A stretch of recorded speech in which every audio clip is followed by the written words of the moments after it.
እድሜና ጤና ይስጥልን ክቡራትና ክቡራን፣ ይህ ኦንታይም ሚዲያ ነው።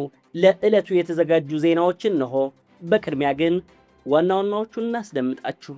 በቀድሞው የኢትዮጵያ ኢታማጆር ሹም ጀነራል ሰዓረ መኮንንና ሜጀር ጀነራል ገዛኢ አበራ ግድያ የዕድሜ ልክ እስራት ተፈርዶበት የነበረው 10 አለቃ መሳፍንት ጥጋቡ ከእስር ቤት ተወስዶ አሁን ያለበት ቦታ እንደማይታወቅ ተገልጿል። በዝርዝር ትሰሙታላችሁ። የትግራይ ሰራዊት አዲስ ዋና አዛዥ መርጧል። የትግራይ ጦርነት በ2013 ዓ.ም ሲከፈት በአሜሪካ የነበሩት ጀነራል ፍስሐ ማንጁስ ጀነራል ታደሰ ወረደን በመተካት ዋና አዛዥ ሆነው ተሾመዋል። እነግራችኋለን። አቶ ጌታቸው ረዳ ግብፅን ወርፈዋል። የግብፅ ዲፕሎማሲ የተጣመመ ነው ብለውታል። ይህንንም ትሰሙታላችሁ።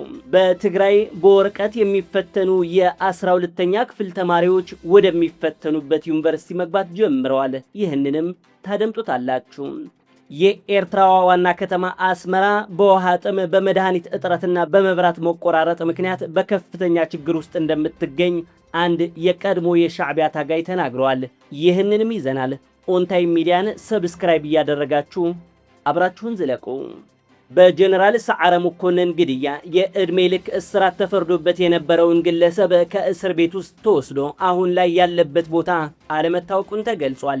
የጋዜጠኛ ኤልያስ መሰረት የሚዲያ ተቋም የሆነው መሰረት ሚዲያ ባወጣው ዘገባው ላይ ከዛሬ 7 ዓመት በፊት የኢትዮጵያ መከላከያ ሰራዊት ጠቅላይ ኢታማጆር ሹም የነበሩት ጀነራል ሰዓረ መኮንንና ሜጀር ጀነራል ገዛኢ አበራን በመግደል ወንጀል ጥፋተኛ ተብሎ የዕድሜ ልክ እስራት ተፈርዶበት የነበረው 10 አለቃ መሳፍንት ጥጋቡ ከታሰረበት አባ ሳሙኤል ማረሚያ ቤት ከትናንት በስቲያ ከእስር ቤት ተወስዶ ያለበት ቦታ እንደማይታወቅ ሚዲያው አጋልጧል። እንደ መሰረት ሚዲያ ዘገባው ከሆነ ታሳሪው ታስሮበት ከነበረው ዞን 22 ተብሎ ከሚታወቀው ማረሚያ ቤት የጥበቃ አባላት አውጥተው እንደወሰዱት ከመንግስት የመረጃ ምንጮች ማረጋገጡን ያስታወቀ ሲሆን ለምን ዓላማና ወዴት እንደተወሰደ ግን አይታወቅም ብሏል። የማረሚያ ቤቱ አንድ ባልደረባም 10 አለቃ መሳፍንት ጥጋቡ ከትናንት በስቲያ ከእስር ቤቱ መወሰዱን ገልጾ እስካሁን ያለበት ሁኔታ ግን እንደማያውቅ ተናግሯል። 10 አለቃ መሳፍንት ጥጋቡ የጀነራል ሰዓረ መኮንን የቅርብ ጥበቃ አባል የነበረና በነዛ የሰኔ ወራት ተደጋጋሚ ግድያዎች በአማራ ክልል የከፍተኛ አመራሮች በተገደሉበት ቀን በአዲስ አበባም ጀነራል ሰዓረ መኮንንና ጀነራል ገዛኢ አበራን በመግደል የዕድሜ ልክ ጽኑ እስራት ተፈርዶበት እንደነበር የሚታወስ ነው። በወቅቱ አቃቢ ሕግ የሞት ፍርድ እንዲወሰንበት የተከራከረ ሲሆን ጠበቆች ግን ከዚህ በፊት የወንጀል ሪከርድ የለበትም በማለት የፍርድ ማቅለያ አቅርበዋል። ፍርድ ቤቱም በወቅቱ በዕድሜ ልክ እስራት ነበር የወሰነው። ታዲያ ይህ የበርካቶች ልብ የሰበረው ነገር ዛሬ ላይ ደግሞ ድንገት ታሳሪው ከማረሚያ ቤት ተወስዶ ያለበት ቦታ አለመታወቁ ከፍተኛ ቁጣን ቀስቅሷል። በተለይም ቀድሞውንም ቢሆን በጀነራል ሰዓረ ግድያ ላይ የኢትዮጵያ መንግስት እጅ አለበት ሲሉ ለነበረው አካላት ይህ ትክክለኛ ማረጋገጫ ነው እየተባለ ይገኛል። የትግራይ ሰራዊት አዲስ ዋና አዛዥ ተመረጠለት። የትግራይ ልዩ ኃይል በመባል በትግራይ በ2013 እስከ ተከፈተው ጦርነት ጊዜ የሚጠራበት ስም ከጦርነቱ በኋላ ወደ ትግራይ ሰራዊት አሊያም ደግሞ ቲዲኤፍ ትግራይ ዲፌንስ ፎርስስ ተቀይሮ ነበር። ከጦርነቱ መጀመር አንስተው እስከ ባለፉት ወራቶች ድረስ የትግራይ ሰራዊት ዋና አዛዥ የነበሩት ደግሞ ሌተናል ጀነራል ታደሰ ወረደ ናቸው። ሌተናል ጀነራል ታደሰ ወረደ ሰራዊቱን በመወከል ከፊልድ ማርሻል ብርሃኑ ጁላ የፕሪቶሪያው ስምምነት አፈጻጸም ላይ ቀጥያ የነበረው የናይሮቢው ስምምነት የተፈራረሙትም እሳቸው ነበሩ።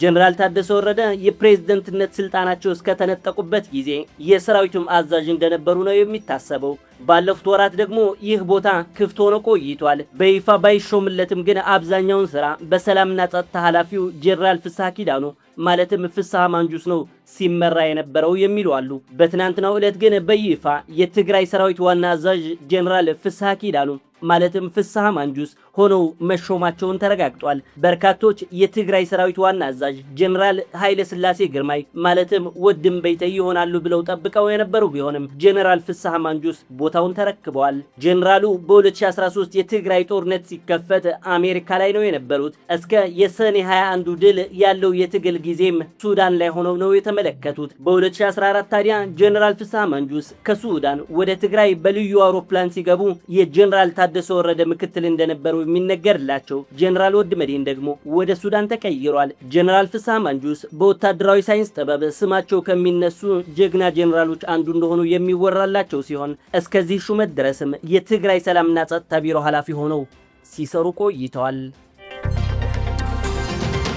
የኢትዮጵያው ጠቅላይ ሚኒስትር አብይ አህመድ የምስራቅ አፍሪካ ጉዳዮች አማካሪ የሆኑት አቶ ጌታቸው ረዳ በኤርትራና በኤርትራ መንግስት ላይ ባለፉት ወራት ከፍተኛ የሚዲያ ዘመቻ ከፍተው የነበሩ ሲሆን አሁን ላይ ደግሞ ፊታቸው ወደ ግብጽ ካይሮ እንዳዞሩ እየተነገረ ነው። አቶ ጌታቸው ረዳ ባለፉት ወራት የኤርትራ የሚዲያ ልሳናትን ያንጨረጨሩ የትዊተረኛው የማስታወቂያ ሚኒስትር አቶ የማነ ገብረ መስቀልን ያነቀሉ የሚዲያ ዘመቻ ብሎም ጥናታዊ ጽሑፍ አቅርበው እስካሁን ድረስ ከኤርትራ የፕሮፓጋንዳ ልሳናት አፍ አልወረዱም። ዛሬ ደግሞ አቶ ጌታቸው ካይሮን በነገር መውጋት ጀምረዋል። አቶ ጌታቸው ረዳ የቀድሞው የአሜሪካ የአፍሪካ ጉዳዮች መልእክተኛ ቲቦር ናጅን ጽሑፍ በማያያዝ ግብጽን ወርፈዋል።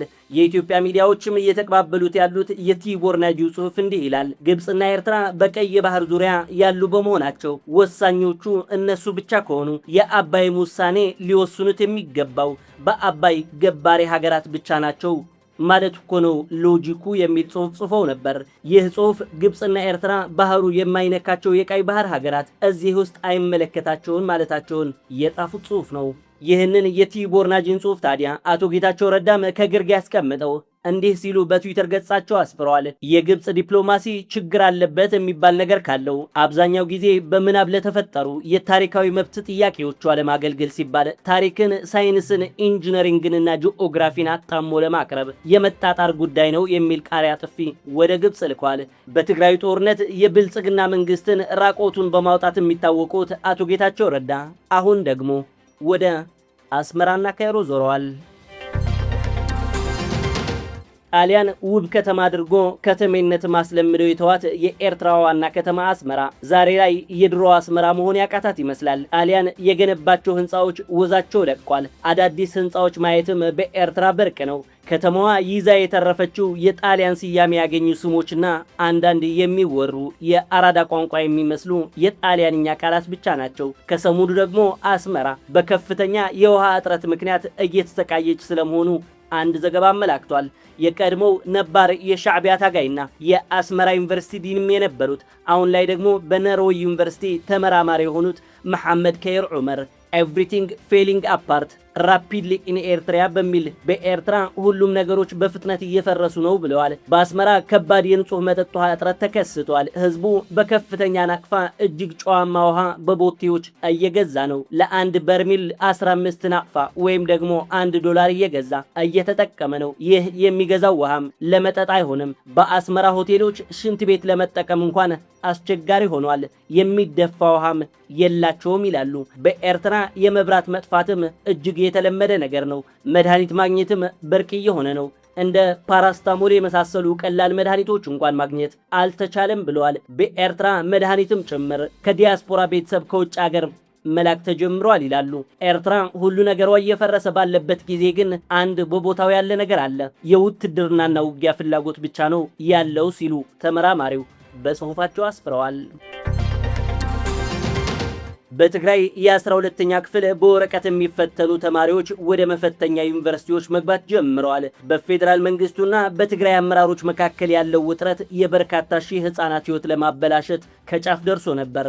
ያ ችግር ግን አሁን ላይ ተፈቶ ተማሪዎቹ ወደሚፈተኑበት የመቀሌ ዩኒቨርሲቲ በፌዴራል ፖሊሶች እየተፈተሹ ሲገቡ የሚያሳይ ምስል ተለቋል። የትምህርት ሚኒስቴር እነዚህ ሐምሌ 3 ሊፈተኑ የነበሩ የትግራይ ተማሪዎች ምክንያቱ ባልታወቀ መልኩ ለሐምሌ 22 እንዳሸጋገረው የሚታወስ ሲሆን በዚህም ምክንያት የትግራይ ትምህርት ቢሮም የራሴን 12ኛ ክፍል አዘጋጅቼ እፈትናለሁ ዩኒቨርሲቲም እመድባለሁ ሲል መግለጫ ወጥቶ ነበር። በዚህ አነጋጋሪ መግለጫ ምክንያት ታዲያ በርካታ አካላት በተማሪዎቹ ቀጣይ ህይወት ላይ ከፍተኛ እብደት እየተፈጸመ እንደሆነ በመናገር የፌዴራልም ሆነ የትግራይ አመራሮች ከዚህ እብደታቸው እንዲቆጠቡ ሲገስጽ ቆይቷል።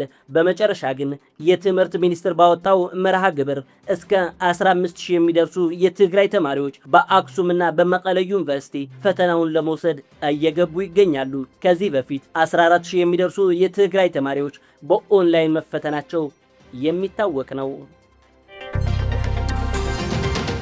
በአባይ ግድብ ምክንያት በሱዳን የውሃ መጠን በእጅጉ መቀነሱ አልአረቢያ የተባለ የግብጽ ሚዲያ አስታውቋል። ግብጽና ሱዳን ቀድሞውንም ቢሆን ጠቅላይ ሚኒስትር መለስ ዜናዊ የህዳሴው ግድብ ይፋ ሲያደርጉት ከፍተኛ መፍጨርጨር አድርጓል። በውጭ ሀገር ይኖሩ የነበሩ የኢትዮጵያ መንግስት ተቃዋሚዎች ሳይቀር ይህ ግብጽ የሚጎዳ ነው በማለት የተቃውሞ ሰልፍም ጭምር አካሂደው ነበር። ግብጽና ሱዳን ስጋታቸው ከአባይ ወደ ናይል የሚመጣውን ውሃ ይቀንሳል የሚል ነበር። የፈሩት ግን የቀረ አይመስልም። በከፍተኛ የውሃ መጠን ምክንያት ጎርፍም በተደጋጋሚ ገጥማት የነበረው ሱዳን ዛሬ ላይ ወንዞቿ የውሃ መጠናቸው እጅግ ስለመቀነሱ አልአረቢያ የተባለ የግብጽ መገናኛ ብዙሃን ወደ ሱዳን በማቅናት ያለውን የውሃ እጥረት በምስል አጋርቷል። እርግጥ ነው በዘንድሮ ክረምት በኤልኒኖ ምክንያት በኢትዮጵያ አብዛኛው አካባቢ የዝናብ እጥረት እየታየ ነው። የግብጽ ሚዲያዎች ግን ይህ የውሃ እጥረት ያጋጠመው በህዳሴው ግድብ ምክንያት ብቻ ነው በማለት ህዝባቸውን እየቀሰቀሱበት ይገኛሉ። ኢትዮጵያና ግብጽ በዚህ ምክንያት ግንኙነታቸውን በከፍተኛ ውጥረት ውስጥ ይገኛል። ወደ የውክልና ጦርነትም ለመግባት እየተንደረደሩ ነው እየተባለ ነው። ክቡራትና ክቡራን ይህ ኦንታይም ሚዲያ ነው።